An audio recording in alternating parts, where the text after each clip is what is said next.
new message comes in. This woman lost her husband because of alcohol. So in this video, we're gonna cover how she lost her husband, how to heal from the hurt, how to know if they have reached the rock bottom.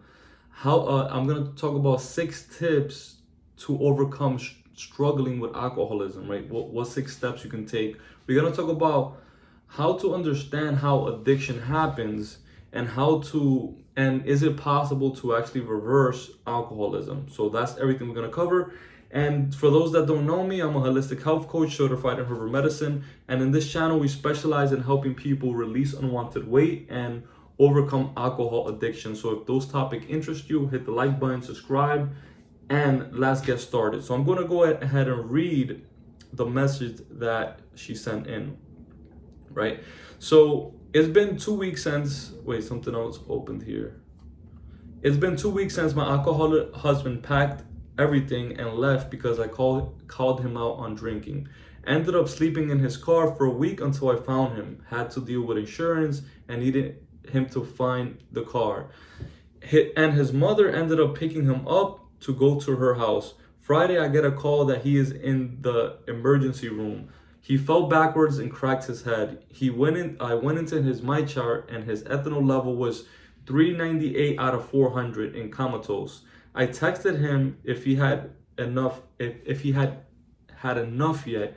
He stops by the house yesterday with all the I love yous and how can he and that he was appalled by his behavior and that he would fix it. I got a text from his mom today that he came home to the house drunk. I messaged him and said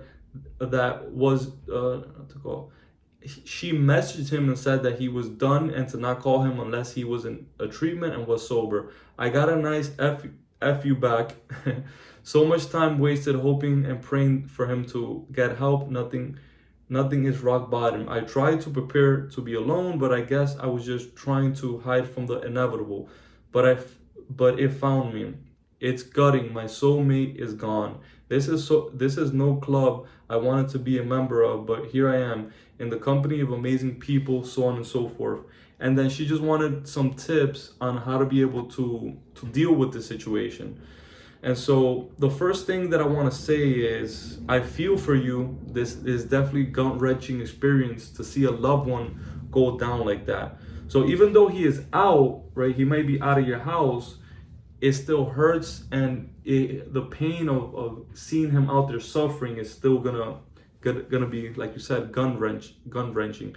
And I also want to congratulate you on realizing that he needs professional help and you're not a professional, right? When you're dealing with issues like this, you need to walk with a professional because there's a lot of mistakes and there's a lot of ways for you to actually improve, but you can actually make things worse if you're not working with someone who's a professional.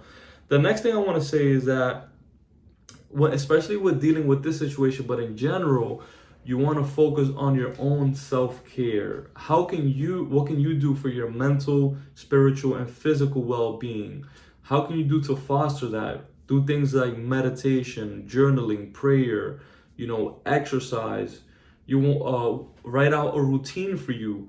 Go out, have certain times that you go out there to play, right? Especially if you're dealing with situations like these that are super stressful. You want to be able to have routines where you get recharged. What brings you joy in life? What makes you excited to wake up in the morning? You want to add more of that, especially during these times, if you want to be able to recover from this. Now, to the question, has he had enough yet?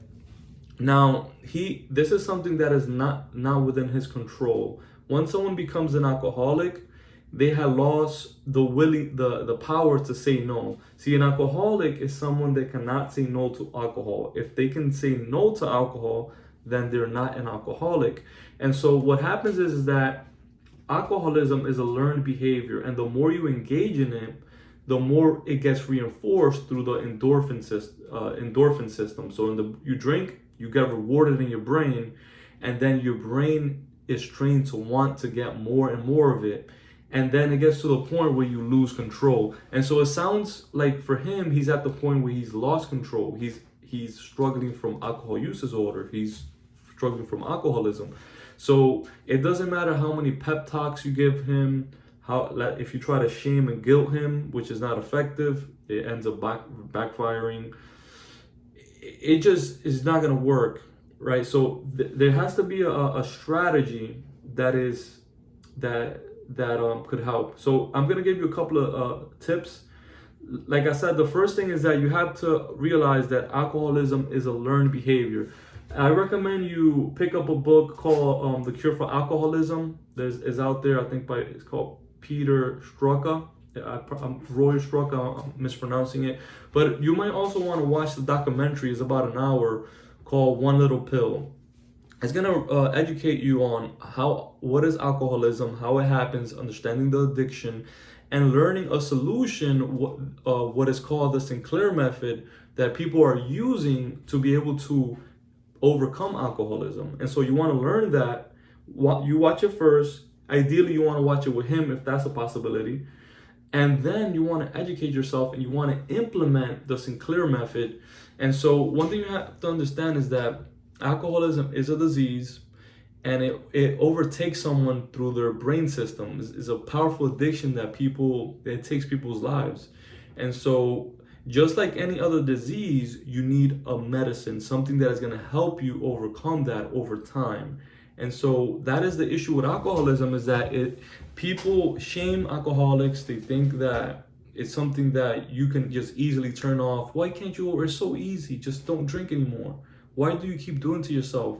Don't you love yourself? So it's constant shaming, and people don't realize is that they have lost control. And so that's one thing you have to understand. The more you drink, the more it gets reinforced.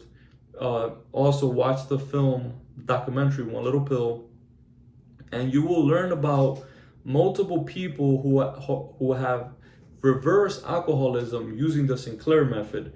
And it's actually very effective. Over 78% of people who use the Sinclair method are able to successfully reverse their alcoholism. And also, you could join my community as well, my Facebook community, get that support. And you want to walk with someone. You do not want to do this alone. When they are drinking and being, also another tip is that when they are drinking and they're being disrespectful, you want to be meticulous about creating that distance, give them that space. You don't want to completely abandon them, but you want to create the space to where you could see them so that they don't hurt themselves, right? But you have to give the safety to you, right? In that time, you might want to do things that are going to refill you. Do the self-care, do some exercise, go for a walk, focus on yourself, and implement the Sinclair method. Have them help them implement it.